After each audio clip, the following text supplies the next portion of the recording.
مساء الخير يا حلوين، يسعد مساكم.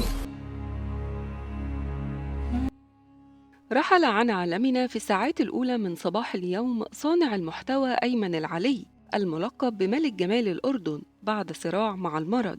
وكان أيمن العلي تصدر الترند خلال الأيام الماضية بعد انتشار صورة له مع والدته وهو على فراش المرض، وقد تغيرت ملامحه كثيرا وبدأ الجمهور بالدعاء له بالشفاء. وأعلن عن خبر وفاة أيمن العلي ابن عمه، وكتب وقال: ابن عمي أيمن انتقل إلى رحمة الله، مع السلامة يا حبيب قلبي، الله يرحمك ويغفر لك ويجعل مثواك الجنة. كان المفروض الشهر المقبل نحتفل بعيد ميلادك، وكنت محضر لك مفاجأة، بس اطمن حبيبي راح اتبرع فيهم لروحك.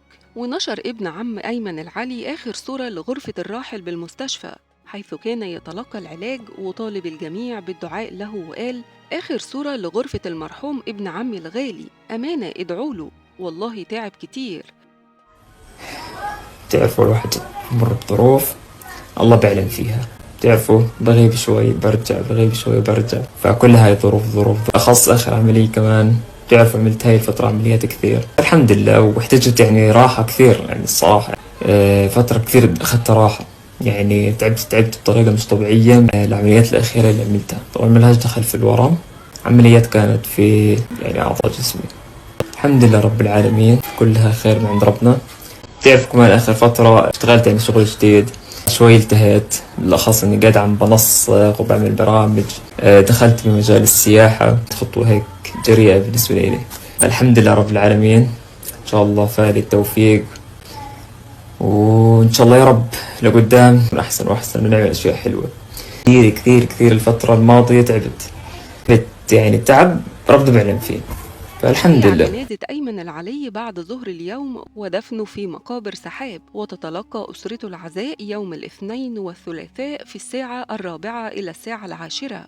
أيمن العلي قضى أيامه الأخيرة في مستشفى الحسين التخصصي حيث تلقى الرعاية اللازمة خلال هذه الفترة. وانتشرت صورة بشكل واسع على وسائل التواصل الاجتماعي مما أثار موجة من التعاطف والدعاء له بالشفاء رغم معاناة ملك جمال الأردن مع المرض والألم الناتج عن العلاج الكيميائي. حرص أيمن على مشاركة تجربته مع متابعيه بروح قوية وإيجابية. في رسالته الأخيرة عبر عن إيمانه العميق بالله وعن امتنانه لدعم أسرته وأصدقائه، مشيراً إلى أن ذلك كان مصدر قوته في مواجهة التحديات. وفاته أثرت بشكل عميق على محبيه ومتابعيه اللي تفاعلوا مع قصته بإظهار الدعم والتعاطف، تاركاً وراءه رسالة ملهمة عن الصبر والقوة في مواجهة الأزمات.